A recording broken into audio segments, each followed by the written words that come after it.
দাঁতের বেশি ক্ষতি করে আসলে আমরা যেটা আর কি সচরাচর আমরা সবাই জানি যে চিনিযুক্ত খাবার এবং আঠালো খাবার, যেমন আপনি যদি চিন্তা করেন যে এই বার্গার কিংবা যাদের মধ্যে ম্যায়োনেজ আছে এই টাইপের জিনিসগুলা দাঁতের ক্যারিজ ডেভেলপমেন্টের জন্যে মানে যথেষ্ট হেল্প করে।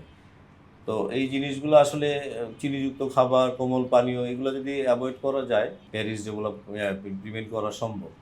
ডেন্টাল ক্যারিজ মানে দাঁতের ক্ষত রোধ করার জন্য আসলে আমরা যেটা বলি যে মানে ট্রিটমেন্ট প্রোটোকল যেটা, সেইটা আমরা বলি যে একজন পেশেন্ট নর্মালি ২ বেলা দাঁত পরিষ্কার করবে, ২ বেলা দাঁত ব্রাশ করবে। একবার হচ্ছে রাতে ঘুমানোর আগে, আরেকবার হচ্ছে সকালে নাস্তা খাওয়ার পরে।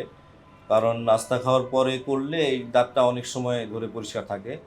আর হচ্ছে রেগুলারলি ডেন্টাল ফ্লস ইউজ করতে পারে, যে দাঁতের ফাঁকে ফাঁকে যেসব খাবারগুলো আটকে থাকে সেগুলো যাতে পরিষ্কার হয়ে যায়।